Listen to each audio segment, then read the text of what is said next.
Thank you very much, Mr. President. Colleagues, I rise today as co-chair of the California Legislative Jewish Caucus to present SCR 135.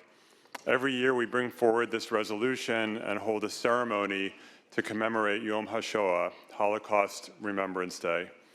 It's something that our caucus views as a duty, a solemn responsibility, as integral to our role to bear witness to the horrors of the past so that they may not be repeated. This is an opportunity for all of us to learn and gain a deeper understanding for what is truly among the darkest moments in human history. In the past, a survivor of the Holocaust would sit at every single desk in both the Senate and the Assembly. But as they have aged and passed, we have been unable to repeat this tradition. There are so few Holocaust survivors remaining. As this history moves further into the past, it is essential that we rededicate ourselves to ensuring the lessons of the Holocaust are not forgotten. Our youth today display shockingly little knowledge about the Holocaust. Some even question whether it even happened at all. We see continued conspiracy theories pushed by bad actors stating that the Holocaust never actually happened. Holocaust denial is not new, but for this noxious, despicable belief to be gaining followers today, as it is a deeply distressing sign of our times. We do not remember the Holocaust in order to relive its trauma. We take on this sacred responsibility to ensure that never again will a community, a people, any people, be subjected to the same kind of treatment, prejudice, and brutality that the Jewish people suffered. The Holocaust refers to the 6 million Jews who were exterminated in Nazi Germany and in Europe in general. But we also honor the millions of Roma, LGBTQ people, and people with disabilities, along with prisoners of war and political prisoners who also suffered and were killed or murdered under Nazi rule in concentration camps. The scale of the destruction is hard to imagine. 6 million Jews, 12 million in total. It's vital that we remember. These are lives, not a number. Every year, I and others participate in reading names to commemorate, just pages and pages of names and entire families. And those names are incredibly important. It's not just a number. Every single life that was taken was a member of a community, a family. It's soul-crushing. Poland was home to the largest Jewish population on the planet, other than the United States, before the Nazi invasion. 3.3 million Jews, 10% of Poland's population. In the 6 years that the nation's Jewish community was, over a 6-year period, Poland's Jewish community was reduced from 3.3 million Jews to a few hundred thousand. In 1950, the Jewish population of Poland stood at just 45,000, compared to 3.3 million. 2/3 of Jews in Europe lost their lives. In Lithuania, where part of my family came from, fortunately decades before the Holocaust, or I would not be here, approximately 90% of the Jewish population was exterminated. Survivors of the Holocaust primarily settled in the United States and in Israel, though in other countries as well. Beyond the deaths were the horrors of the concentration camps, the cruelty that was suffered for simple amusement, the disease, the forced labor, the medical experimentation, and the starvation. It's really easy just to default into thinking this horrific thing happened and it was just one of those terrible things that happened. It just sort of randomly happened. And we need to be really, really crystal clear that although the Holocaust stands at the very extreme end of this incredible oppression and this incredible and horrific attack and mass extermination of Jews, it sits at the far end. The Holocaust did not happen in a vacuum. The Holocaust was the culmination of thousands of years of ingrained anti-Semitism in Europe, not only in Europe, but in this case in Europe. Millennia of massacres of Jews. My family came to the US to escape the pogroms in Eastern Europe, where they would just kill Jews and burn down villages. Massacre and expulsions. The history of Jews is a history of being expelled, whether expelled from Israel by the Romans, whether expelled from Spain or Portugal or England, or whether expelled from Middle Eastern countries like Yemen. It's a history of massacre and expulsion. And the Holocaust was, in some ways, the culmination of those millennia of society tolerating hate against Jews, tolerating conspiracy theories against Jews, tolerating the same tropes that we hear today, that we heard 1,000 years ago and we hear today, that Jews control everything, that Jews are trying to take everyone's money, that Jews are to blame for all of society's ills. The same tropes from 1,000 years ago we still hear today. The horrors of the Holocaust have informed every Jew's values and our deep sense of justice, of the need to protect those whose voices have been suppressed. As you will see, many of our honorees today are educators on the Holocaust, those who have done the work to ensure that these lessons do not die out. Colleagues, this year has been a trying one for the Jewish community. Anti-Semitism, which was already on the rise, is now at a fever pitch. Many in our community never thought that we would see this level of hate again. It's a painful reminder.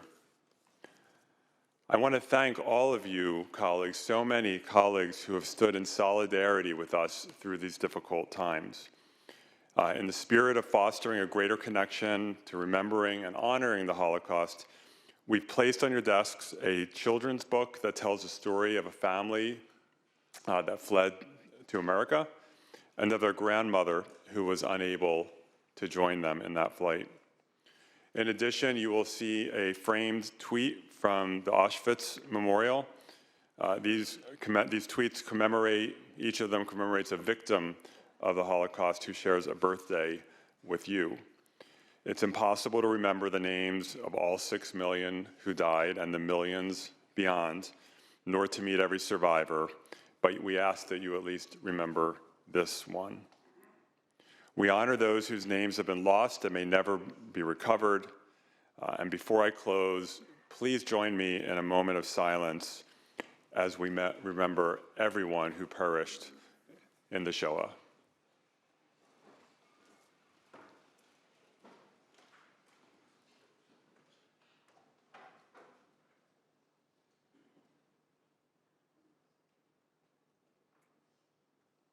Thank you. May their memory be a blessing, and I respectfully ask for an aye vote. Thank you, Senator Wiener. We'll begin with discussion and debate on SCR 135. I see microphones up from Senator Min and Rubio. Begin with Senator Min. Thank you, Mr. President. On behalf of the Asian American and Pacific Islander Legislative Caucus, I rise in support of SCR 135 to recognize Yom HaShoah and to stand in solidarity with both the Jewish Caucus and the Jewish community to recognize Holocaust Remembrance Day. Every year we acknowledge this important day, and I just want to reaffirm how important this is at this time and echo the comments of my colleague from San Francisco. He articulated the horrors of that event, something that we know can never happen again, and yet we also know that it can happen again if we forget the lessons that we learned from that time. And at a time when so many young people have forgotten those lessons, I think this day is really imperative We see a rise in authoritarianism, in hate, in anti-Semitism, alarming rises here in America and around the world. And we must do more to continue educating people, future generations, about the horrors of the more than 6 million victims of the Holocaust. Our caucus, Asian Americans, Pacific Islanders, know the importance of standing together to reject racism, ethnic hatred, religious bigotry, and prejudice, to stop the propagation of these evils, to support human rights, and to ensure equal protection under the law. I hope we all can draw inspiration from the resilience and courage of our Holocaust survivors in the Jewish community, whose stories serve as a beacon of hope in our pursuit of justice and peace. I respectfully ask for your support in supporting SCR 135. Thank you. Thank you, Senator Min. I have Senator Rubio, followed by Senator Smallwood-Cuevas. Senator Rubio. Thank you, Mr. President, ladies and gentlemen of the Senate. Today I rise in strong support of SCR 135 as a proud co-author and as a member of the California Legislative Jewish Caucus. And it is my privilege to speak this afternoon also on behalf of the Latino Caucus and the Women's Caucus. Words cannot adequately describe the gravity and impact of the horrors that happened during the Holocaust. Over 6 million Jewish people and over 5 million other people who were deemed racially inferior were murdered as part of a state-sanctioned effort of annihilation. The Latino Caucus and the Women's Caucus speak today with one voice to remember all those who are no longer with us. In particular, we speak on behalf of women and girls in concentration camps that were often subjected to forced labor, sexual coercion, sexual assault, and extermination. Today, we recall not only these horrific acts, but we also celebrate the countless instances of bravery, compassion, and humanity during those dark times. The University of Southern California's HaShoah Foundation, founded by Director Steven Spielberg, houses 55,000 audio and visual testimonies about the Holocaust, many from firsthand witnesses of those events. These testimonies are invaluable resources for educators and researchers, helping to ensure that future generations recognize that even in the darkest moments, hope persisted. Both the Legislative Women's Caucus and the Latino Legislative Caucus stand in solidarity with the Jewish community and with all those who suffered directly or indirectly during the Holocaust. Today, I'm happy that we are honoring survivors and educators, as we know that education is key. The pain and suffering of that dark, horrific time caused generational trauma, and we must never forget. We are here to share with the families, surviving families today, that we stand with you and we support you. Together, we commit to remembering our history through education, understanding, and we need to stay vigilant. I urge and I vote. Thank you. Thank you, Senator Rubio. Next up is Senator Smallwood-Cuevas, followed by Senators Padilla, Grove, and Jones. Senator Smallwood-Cuevas. Thank you, Mr. President, and good afternoon, colleagues. And I rise on behalf of the California Legislative Black Caucus in support of SCR 135 that observes Yom HaShoah, Holocaust Remembrance Day. As we recognize Yom HaShoah and the millions of lives, particularly our Jewish loved ones who were brutally murdered in the Holocaust, we must never forget the profound lessons learned from this evil act of genocide and stand united against all forms of hatred and bigotry. As a Black woman whose ancestors were enslaved in this country, I'm deeply aware of the parallels between the Holocaust and historic struggles of Black Americans and our two communities that have stood together for generations for justice in this country, a relationship that will and must continue in this 21st century and into the future. Just as the Jewish people experienced horrific violence and persecution in Nazi Germany, Black people have endured the horrors of slavery, racial terror, oppression, and systemic racism in America.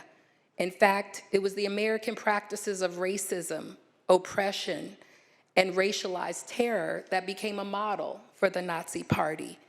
The party traveled to the American South to better learn how to run a nation with a legalized system of oppression, with the goal of genocide. In the late 19th century and 20th century, America led the world in race-based lawmaking, essentially legalizing white supremacy, nationalism, and the dehumanization of Black people, showing to the world how hate can be exported. U.S. Congress passed immigration laws that guaranteed the entrance of immigrants predominantly from Northern European countries, while largely banning what Americans at the time deemed undesirables, like Jews and Asians and immigrants of ethnic descent. Thanks to the Black freedom struggle led in deep partnership with the Jewish community, these anti-immigration laws were eventually reversed as part of the 1965 Civil Rights Act. 64 Civil Rights Act. Meanwhile, Jim Crow segregation that had dominated much of the South, the North, and now we know California, had established laws that denied Black Americans their rights and created a system of division that our communities continue today. These lessons learned of the Holocaust help us understand that if we don't learn from our history, we are bound to repeat it. And we have to know, as my good colleagues from Orange County said, that we are in a moment of an authoritarian rule that is perpetuating hate and puts so many of our families in danger. We only need to look that after Hitler took power in 1933, that the Nazis used race-based pseudoscience and eugenics to justify their persecution of the Jews. The Nuremberg laws that deprived Jews of their human rights were taken from the one-drop rule used against Black people in America. Historic accounts like these remind us that we must always fight against bigotry. We must always stand against oppression. We must always denounce violence to ensure that atrocities never happen again. And decades later in the 20th century, Black and Jewish communities in the US continue to work together in fighting against terrorizing hate, recognizing that that is the sole foundation for hope. The hope for a society of belonging, a hope for a society that is truly free, and for a justice that covers all of us, no matter your religion, no matter your race or creed. Today in the 21st century, we have to lean in to the lessons of the past. We have to have the moral courage to transform our pain into peace and to turn bombs into tools of humanitarian that build our communities of brother and sisterhood. And that's why any acts of bloodshed and genocide, many of like the ones that we're experiencing around the world, must not be ignored. The terrible tragedy and pain of October 7th should never be forgotten. And may the memory of the loved ones who are with us today from the Holocaust inspire us to strive for a world where peace prevails for the sake of all of our generations to come. As we recognize Holocaust Remembrance Day, let it serve as a beacon to guide us toward a future of greater compassion, inclusion, tolerance, and most of all, love. Thank you, and I respectfully ask for your aye vote. Thank you, Senator Smallwood-Cuevas. Next up, Senator Padilla. Thank you very much, Mr. President. I rise today on behalf of the California Legislative LGBTQ Caucus in support of SCR 135, California Holocaust Memorial Day. Today, as has been said many times and could never be said enough, we remember those who lost their lives during the Holocaust and honor those who survived this heinous, unprecedented, and tragic attempt at extermination. Along with our Jewish members of our human family, who it must be said and never forgotten, were the focus of the Holocaust and who have endured millennia of systematic oppression and displacement. Others were also targeted and persecuted in that terrible time, including the LGBTQ community. In the 20th century, Hitler and the Nazi Party targeted gay men because they believed they were, quote, unfit to defend the nation in combat and would diminish German reproductive potential, unquote. In concentration camps, LGBTQ inmates were kept in separate facilities for fear that homosexuality would spread to other prisoners. Rudolf Brazda was one such survivor. He was interned in Buchenwald as Pink Triangle number 7952 until his liberation by U.S. forces in 1945. Before his passing in 2011, Brazda was the last known concentration camp survivor to wear the Pink Triangle, the emblem homosexuals had to wear in the Holocaust, the LGBTQ equivalent of the yellow Jewish star. While he made it a point to share his story, the story of LGBTQ victims and survivors of the Holocaust is often omitted from all Holocaust literature and education. In fact, it was not until 2002, in the early 21st century, that Germany acknowledged and apologized for the horrors perpetrated by the Nazis targeting the LGBTQ community. Today, we must spread awareness of Rudolph's story and many others like his, and we must also share this sad connection to our Jewish brethren persecuted in the Holocaust, especially those whose names, faces, and stories we will never know. In that spirit, we reclaim and lift up the Pink Triangle as a symbol of perseverance and as a symbol of solidarity with the Jewish community. As we acknowledge the Holocaust at this time in history, we must also recognize that hate and anti-Semitism is still too much alive and present in our modern-day society. And above all, we must continue to stand in solidarity with other minority communities to collectively fight against anyone who claims their identity as supreme and for a free, equitable, and safe society and world for all. With that, I would respectfully ask for an aye vote. Thank you, Senator Padilla. Senator Grove, you're recognized. Thank you, Mr. President. I too rise in support of SCR 135. Between 1941 and 1945, Nazi Germany and its collaborators systematically killed 6 million Jews, 2/3 of the European Jewish population. My father, as estranged as our relationship was a medic that served over in Germany and was assigned to Auschwitz. I can't even imagine what he witnessed, but I can tell you that what he witnessed as a young 21-year-old medic in World War II haunted him until his death. I can also tell you that my husband and I took a trip to Europe, and one of the things that the organization we went with took us to Poland, and we went to Birkenau, and we stood on the tracks where the trains dropped hundreds of thousands, if not millions of people off.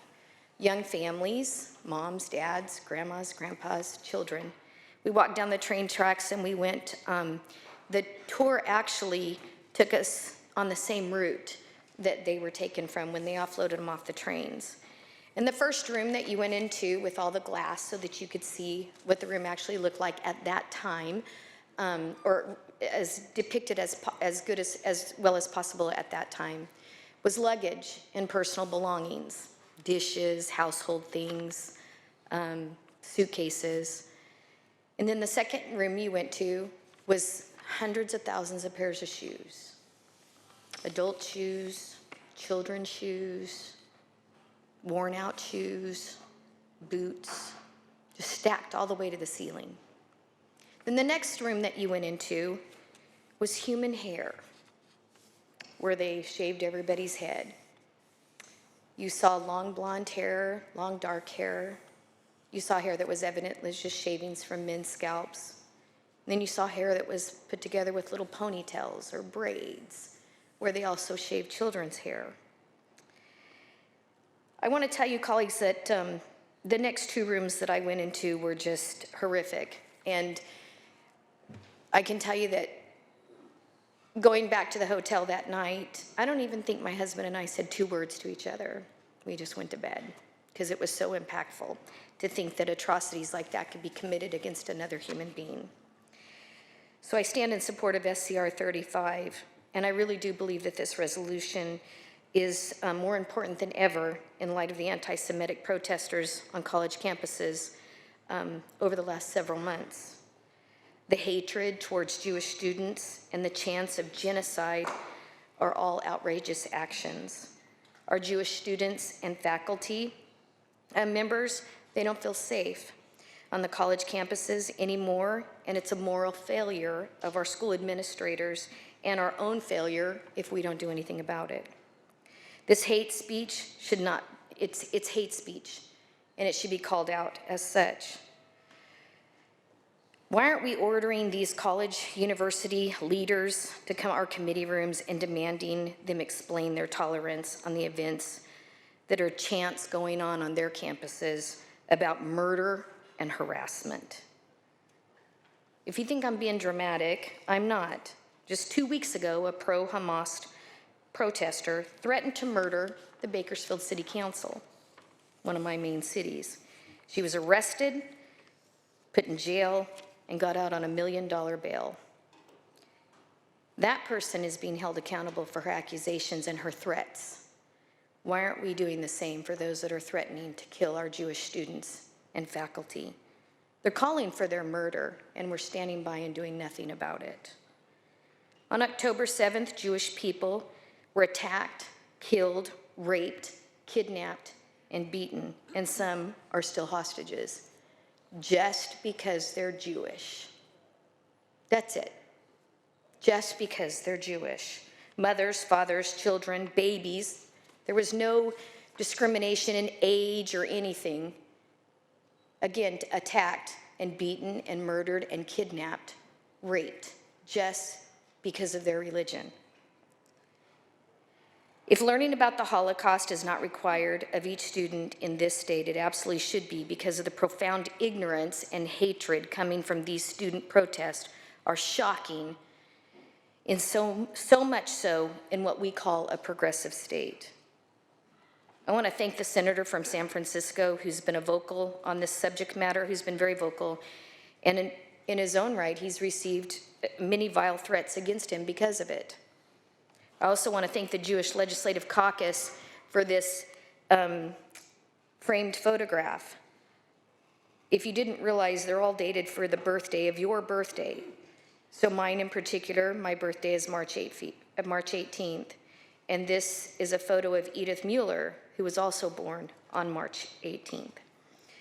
So cherish that, put it in your office. I strongly support and urge you all to of an aye vote on SCR 135, and may the God of Abraham, Isaac, and Jacob divinely protect his people that have been his people since the beginning of time. Thank you, Senator Grove. Senator Jones. Thank you, Mr. President and senators and guests. I arise also to support strongly SCR 135, proclaiming May 6th as California Holocaust Memorial Day. As you have heard in the past, share my experience visiting the Holocaust Memorial traveling display at the San Diego County Del Mar Fair one year. Obviously, my stories don't come close to the experiences that our previous senator shared actually being there. But if you haven't been there and you have an opportunity to see the traveling display, wherever you may be, when it's on displays, I would strongly encourage you to do that. This year, Holocaust Memorial Day carries an even deeper resonance for many of us here on the floor today. As we all know, after the horrific October 7th terrorist attack perpetrated by Hamas on innocent Israeli civilians, anti-Semitism across California, the U.S., and the world has skyrocketed. Just last week, we saw stark examples of anti-Semitism on college campuses in this country that are reminiscent of the dark days of Nazi Germany. Jewish students faced harassment and were barred from campus, while cause for death of Jews echoed through the halls, causing many of our institutes of higher education in the United States of America to actually cancel their graduations. Senators and guests, think about that for a minute. That the anti-Semitism has grown so severe in the United States of America that our colleges, our universities, that are revered across the world, are actually having to cancel graduation ceremonies. Nearly 100 Jewish synagogues in California have received bomb threats this year alone. While anti-Semitism is becoming more prevalent since October 7th, it's been growing in our communities for years. Just a few days ago, in San Diego County, we remembered the 5th anniversary of the Poway Synagogue shootings in my district. 4 innocent people were shot that day: an uncle and a niece, a rabbi shot in the hand trying to care for his flock, and Lori Gilbert Kay lost her life. I am sickened to see such blatant anti-Semitic behavior in modern America. That shooting that day, fortunately, and thank God, was stopped by an off-duty U.S. Border Patrol officer that happened to be in the synagogue that day. While those 4 lives were impacted forever, hundreds of other and thousands, many more lives were impacted by that day as well. Senators, now more than ever, we must send a strong message that hate has no place in our country. Many use the phrase "never again" when referring to the Holocaust, serving as a solemn promise to prevent the recurrence of such atrocities. Colleagues, never again is now. Now is the time to stand firm and condemn every manifestation of anti-Semitism in all its insidious forms. They say those who cannot remember the past are condemned to repeat it. Less than half of Americans know that 6 million Jews were murdered during the Holocaust. Less than half of Americans. The numbers are even worse among millennials and Gen Z. It is up to each of us to help educate the next generation, and I also want to thank the Jewish Caucus for all of the presentations today and making sure that this is an annual remembrance that this body takes up every year. Because I can tell you, before I got elected to the legislature, I didn't have a full understanding of this. And it's thanks to this body and the Jewish Caucus that have reaffirmed the importance to me that we never forget and never again. Therefore, on this Holocaust Memorial Day, I challenge each of us to take a moment to educate ourselves about the horrors of the past so that we may work towards ensuring never again remains an unwavering truth. Let us honor the memory of 6 million Jews who perished in the Holocaust by committing ourselves to creating a world free of hatred, where the light of tolerance and understanding guides our path forward. I ask for an aye vote on SCR 135. Thank you, Senator Jones. Any further discussion, members? Seeing none, Senator Wiener, you may close the debate. Thank you very much, Mr. President. Colleagues, thank you for the really powerful words today. I respectfully ask for an aye vote. Secretary, please call the roll. Allen. Aye. Alvarado Gil. Archuleta. Aye. Ashby. Atkins. Aye. Becker. Aye. Blakespear. Aye. Bradford. Aye. Caballero. Aye. Cortese. Aye. Daly. Aye. Dodd. Aye. Durazo. Aye. Eggman. Aye. Glazer. Aye. Gonzalez. Grove. Aye. Hurtado. Aye. Jones. Aye. Laird. Aye. Limon. McGuire. Menjivar. Aye. Min. Aye. Newman. Aye. Wen. Aye. Nilo. Aye. Ochoa Bog. Aye. Padilla. Aye. Portantino. Aye. Roth. Aye. Rubio. Aye. Siyarto. Skinner. Aye. Smallwood Cuevas. Aye. Stern. Umberg. Aye. Wahab. Wiener. Aye. Wilk. Aye. Please call the absent members. Alvarado Gil. Aye. Ashby. Gonzalez. Limon. McGuire. Siyarto. Stern. Wahab. On a vote of 33-0, the resolution is adopted.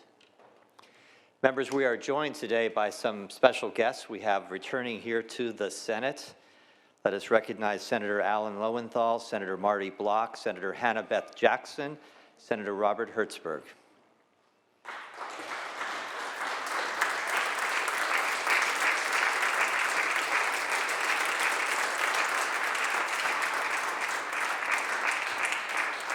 We are also joined by some special guests. Former Assembly members are here in the House. Let's recognize Assemblymember Bob Blumenfield, Assemblymember Mike Feuer, Assemblymember John Perez, Assemblymember Bonnie Lowenthal, Assemblymember Mark Levine, Assemblymember Adrian Nazarian, and Assemblymember Jose Medina. Welcome to the Senate.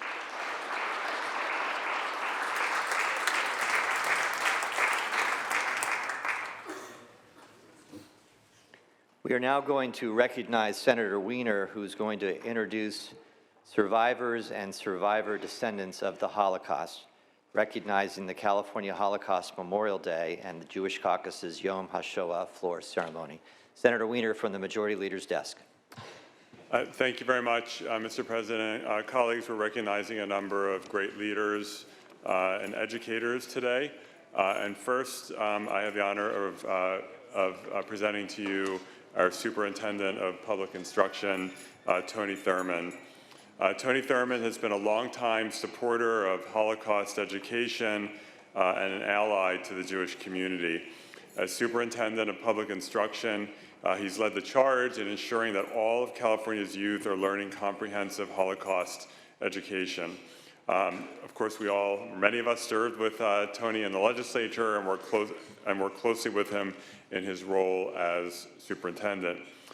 He is an alumnus member of our Legislative Jewish Caucus and a constant ally to our community. As co-chair of the Governor's Council on Holocaust and Genocide Education, he has done the hard work to ensure that California schools are meeting their obligations to teach our students about the past. I serve on this council and have watched the care and thoughtfulness that he brings to these incredibly impactful discussions. At the California Department of Education, Tony has launched an oral history speaker series for Holocaust survivors. We know that today's youth will be the last generation to meet survivors of the Holocaust, and this program works with schools and school districts to ensure that we do not miss this moment in history. Please join me in thanking and welcoming Superintendent of Public Instruction, Tony Thurman.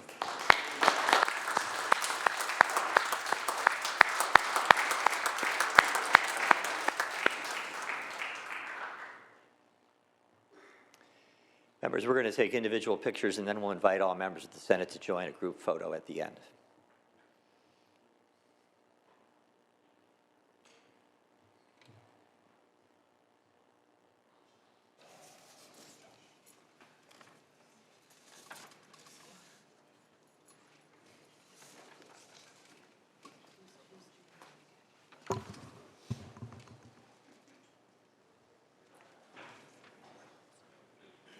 Senator Becker, the floor is yours.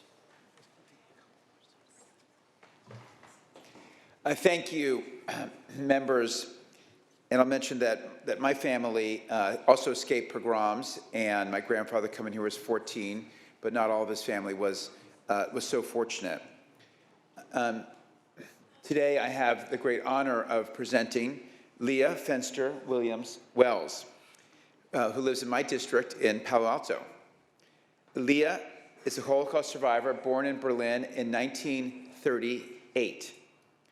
Following the harrowing events of Kristallnacht, which was the breaking of the glass of the destroying of Jewish homes and businesses, Leah and her family fled their homeland, securing passage from Genoa, Italy, to Shanghai, China. They lived in a refugee camp known as the Communal Association of Central European Jews in Shanghai for approximately 10 years. Leah's grandparents and their family chose to stay in Berlin and suffered tremendous losses. Sadly, most of them died during the Holocaust, getting found while hiding and taken to concentration camps. Leah's Aunt Lydia was in Auschwitz for approximately 1 year. She survived the death march and lived underneath bodies for days, until a Nazi soldier saw her and miraculously helped her escape.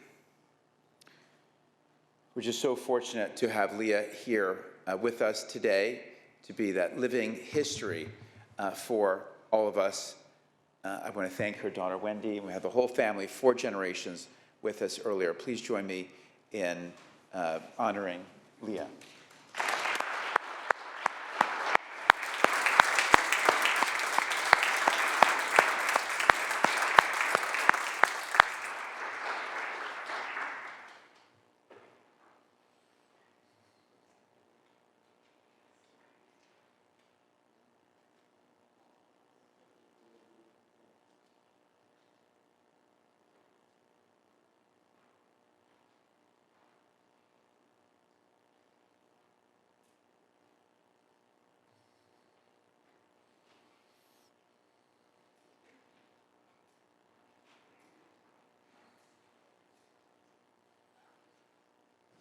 Senator Wiener. Thank you, Mr. President. Colleagues, our next honoree unfortunately woke up ill this morning, so she is here in spirit, and she is truly a force, and so we miss her. Dr. Anita Friedman is widely acclaimed for her expertise on Holocaust and genocide education. Like Superintendent Thurman, she's a co-chair of the Governor's Council on Holocaust and Genocide Education. In addition, I would be remiss if I didn't mention that she is a champion who spearheaded the creation of the council. She's also the executive director of Jewish Family and Children's Services of San Francisco, the Peninsula, Marin, and Sonoma counties, which provides critical services to Holocaust survivors, operates the JFCS Holocaust Center, a critical education resource and archive. She also oversees the California Teachers Collaborative for Holocaust and Genocide Education. She's the editor of Rivka's Diary, now translated into 15 languages, and the subject of a forthcoming film. And she's also currently a member of the Board of Counselors of the USC HaShoah Foundation. So thank you, Dr. Anita Friedman.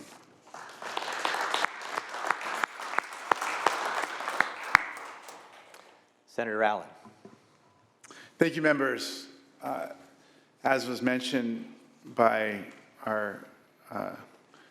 the good senator from San Francisco, we're losing so many survivors. This whole event is getting smaller and smaller every year.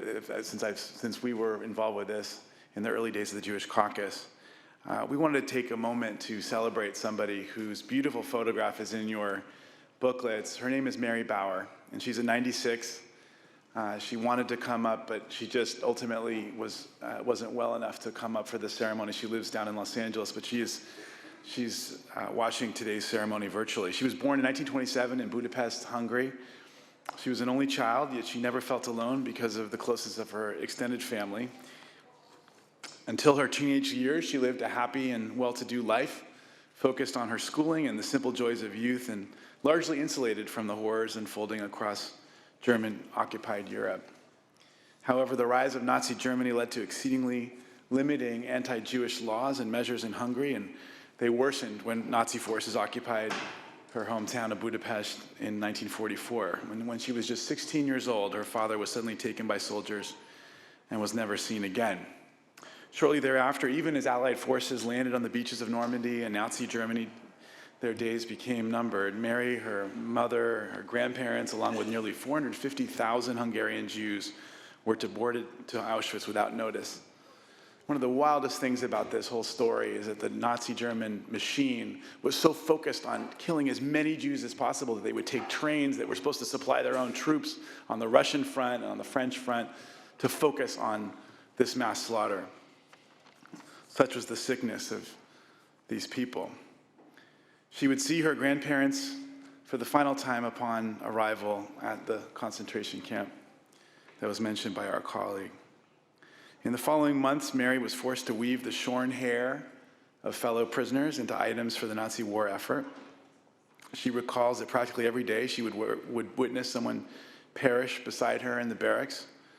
The young girls would promise each other that if they survived their subjugation, they would dedicate their lives to sharing their stories and educating the world as to the horrors that had transpired.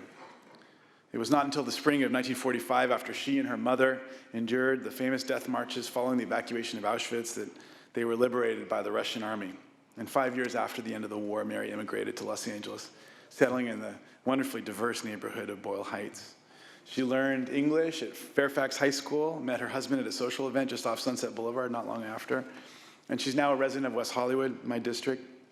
She has 2 grown children. She continues to be an active and cherished member of the Los Angeles and Jewish communities. She's well known at the Museum of the Holocaust in Los Angeles, and just this past December, I met her for the first time when we were having a gathering that included survivors of the October 7th attacks in Israel and relatives of the hostages taken by Hamas that day. As you might imagine, the discussion was profoundly moving, deeply emotional. And by far the most powerful moment of the morning was when young Ella, who at age 14 talked of her experiences barricaded in her room at the kibbutz for hours and hours on end. It was by happenstance and basic luck and the attackers giving up on trying to get into her shelter room that she survived. And then she was rushed out of her house about 32 hours into the ordeal, stepping over family members, their bodies, and pools of blood. During that event, Mary jumped up. She'd been sitting in the back, hadn't said a word, and she came up to Ella. And they realized that they were just about the same age, that Mary was just about the same age when she was deported to Hungary as Ella was when she experienced this terrible act of violence and depravity. They embraced in front of us. It was a very powerful moment of shared pain, of this heritage that had been passed down. I ended up spending several more hours with Mary afterwards. She took me around the museum. She talked about her own experiences, all that which I've described. She told me specifically about the promise that she'd made to the other young women that they'd all made together in the barracks, that they promised each other, if we get out of here, we're going to spend our entire lives telling this story. And that's exactly what Mary has done. She's devoted herself to the Holocaust Museum. She is a talkative, cheerful, bright, inquisitive, engaging tour guide who has told the story of her experience and the story of the Holocaust to countless young people from all over the Los Angeles region, students who come to visit the museum, and they're able to experience this terrible history through her eyes and ask her questions, and she's so open to them and so engaging. So I was very anxious to bring Mary up here today after my wonderful day with her at the museum. I'm sad that she wasn't able to make it, but I know she's watching us here today from her home, and she's a very, very special person who deserves our honor today.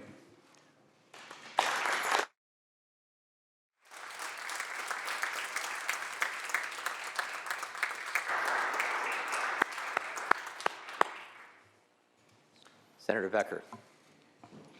I'd next like to recognize Morgan Blum Schneider.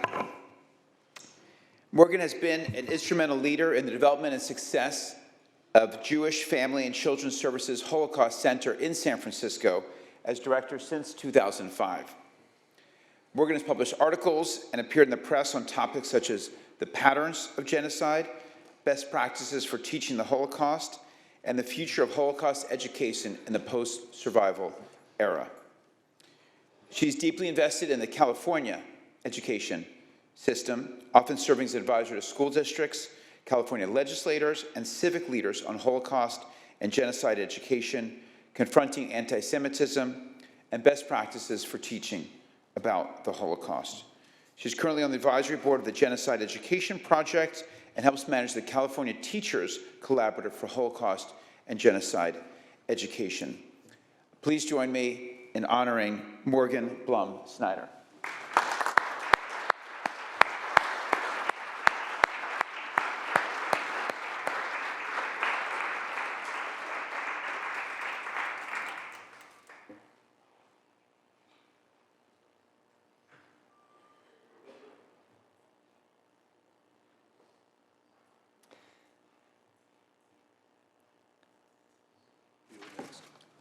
Senator Rubio at the Majority Leader's desk.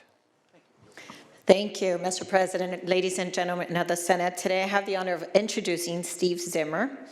Steve Zimmer recently stepped down from his position as Deputy Superintendent of Public Instruction at the California Department of Education to join the community schools team at the Los Angeles County Office of Education.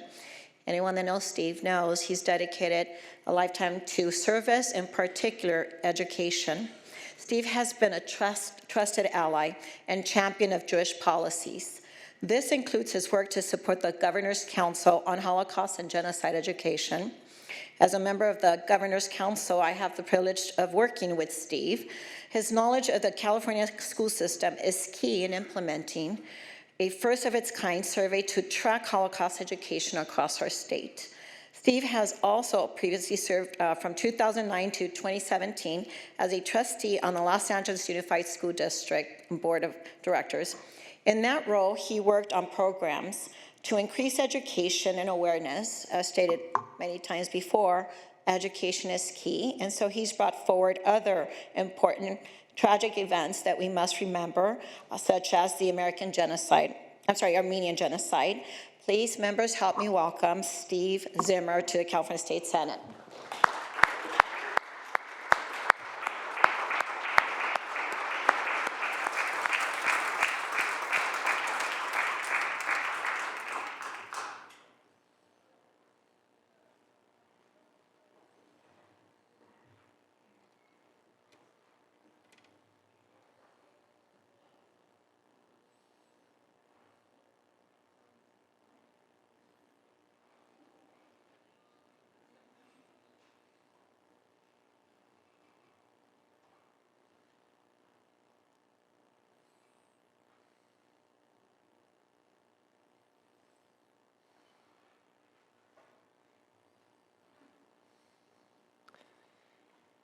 And finally, let's recognize Senator Becker from the Majority Leader's desk.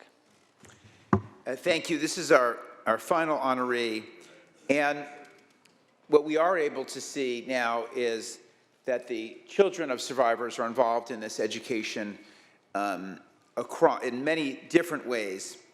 And our last honoree is a son of an Auschwitz survivor. Roger Grunwald took that experience and created the Mitzvah Project, a theatrical education program presented at educational institutions and communities across America. The three-part program engages socio-historical questions such as who decides the meaning of culture, race, and ethnicity? Why do we demonize each other?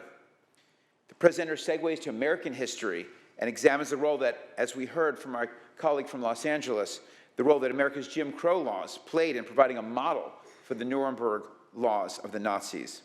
They go on to explore the failed insurrection of January 6th in our nation's capital and its connection to the recent upsurge in white supremacism, and the ways in which prejudice in many forms is manifesting most tragically in our schools. Friends, members, please join me in honoring Roger Grunwald. Roger.